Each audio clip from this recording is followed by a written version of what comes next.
G'day, it's Paul McWilliam and this is another Monday morning with Macca. Should I sell my house off market? Now that's a question that we do get. That's a question when we go out to see people, when we're talking to them about selling their home. They ask us, do you have any buyers? Do you have people on your database to save us the hassle of going on the market? And the answer normally is, yes, we do. But, there is a but. I don't think it's a great idea to sell your house without testing the market.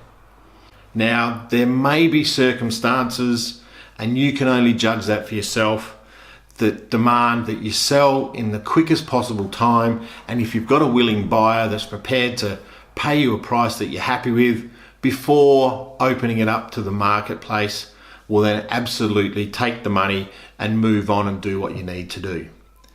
But there just seems to be a bit of a trend lately, and I think it's driven by the agents as a way of listing property.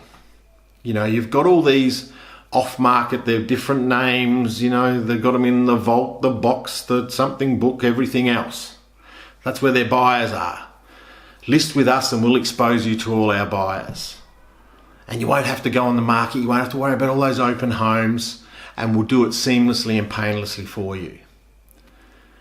Now that sounds great on the surface, and if you're someone who's selling your house and you haven't sold your house for a long time, it can be really daunting and it can be stressful, and it really, you know, you want to get your property sold, but do you really know you're getting the best price? That's the biggest problem I have with off-market sales. We had an example last year where we came into a property after they'd been dealing with an agent who said, look, I can sell this for you off market to my database. They received an offer and they thought it was a strong offer, and must admit, we thought it wasn't a bad offer as well. But the problem was these people had been in the home for 20 plus years. So they really didn't know from what they paid to what they were being offered. Yes, it looked like a fantastic price and a massive increase. A lot of appreciation there. But we weren't sure. It was an unusual property. It had a lot going for it, and we thought there'd be some real interest from people. So we suggested they get it on the market. They took our advice.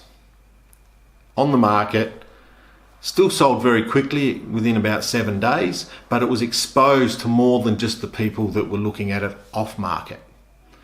Ended up selling to somebody else, and it was just over $200,000 more than they'd been offered. Now that's an exceptional case. You certainly can't guarantee that result all the time, but it just illustrates what can happen. You know, most of us have to work for years to earn $200,000.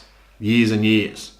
So to be able to do that in the space of 7 days, just because they exposed it to more than one buyer, was a super decision on their behalf and a very rewarding one.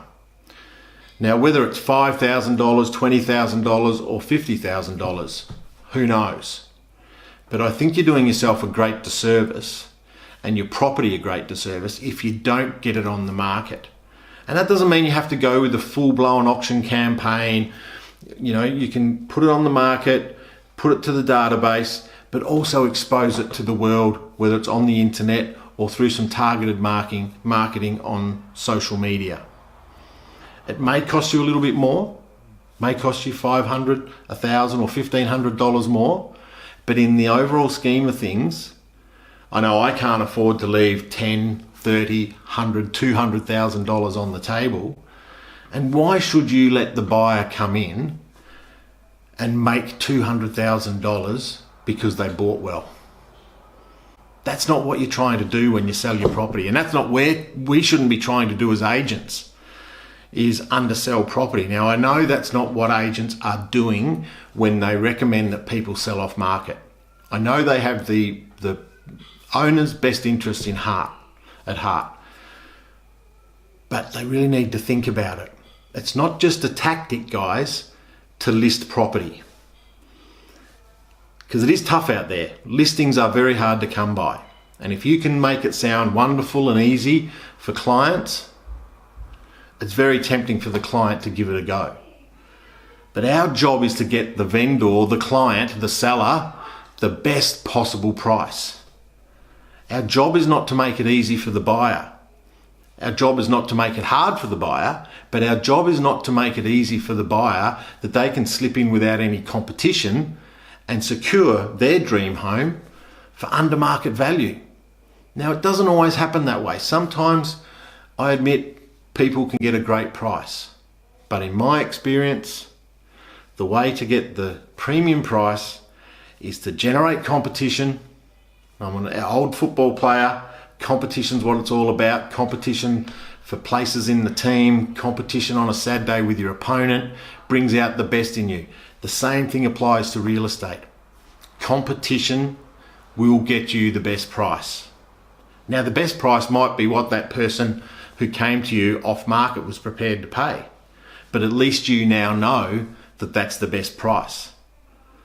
I, as an agent, couldn't look you in the eye at settlement and say, we've done it, we've got you the absolute best price, if I'd only shown one or two people through. I just couldn't do that. So if you're thinking of selling and you're talking to agents and say, look, let's make it really easy for you, we've got buyers, just sign up for a month or 2 months, we'll get it sold off market, no advertising, just to our database.